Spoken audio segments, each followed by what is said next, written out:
My husband made me sleep outside in the snow so his sick best friend could have our hotel room, but he doesn't know that he was about to lose everything back home. Me and Nathan had been planning this ski trip for 6 months. I'd saved up all my vacation days, booked the perfect cabin at this resort in Colorado, even bought new winter gear because Nathan said he wanted to take cute couples photos on the slopes. We drove up together and he spent the whole ride on the phone with his best friend Vanessa, telling her about our plans. I thought it was weird, but whatever. They talked all the time about work stuff since she was in the same industry. We got to the resort and there was some mix-up with our reservation. They said they'd overbooked and only had a standard room instead of the cabin, but it was still nice and they'd give us a discount. Nathan seemed weirdly relieved about the downgrade. We checked in, went to dinner, everything was perfect. Then the next morning I woke up and Nathan was already dressed. He said Vanessa was here. I asked what he meant, and he said she'd decided to take a spontaneous trip, and what were the odds she'd pick the same resort.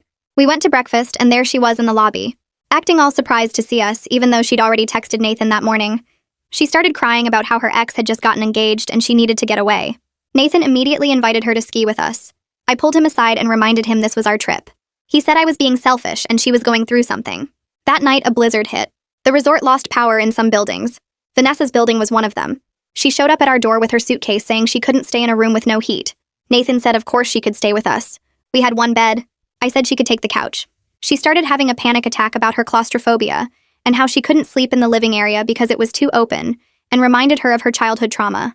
Nathan actually asked if I'd mind taking the couch so she could feel safe. I said absolutely not.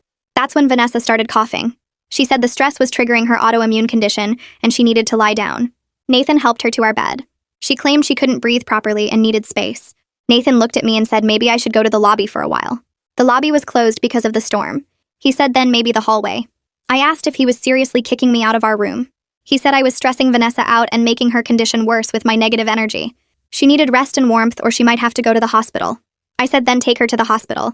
He said I was being heartless. I grabbed my coat and left. The hallway was freezing. I tried the stairwell, but it was worse. I found an unlocked conference room and slept on the floor using my coat as a blanket. At 5 a.m., security found me and asked what I was doing. I explained and they said that was impossible because the resort had backup generators and no buildings lost power. I went back to the room. Nathan and Vanessa were in bed together. Not even doing anything, just sleeping. But her head was on his chest and his arm was around her. I packed my stuff and left.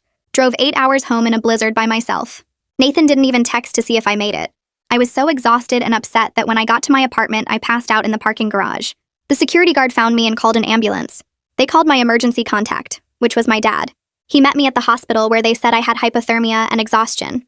When I told him what happened, he went completely silent. Then he asked for clarification. His son-in-law, who worked directly under him at the firm, had left his daughter to sleep in a hallway during a blizzard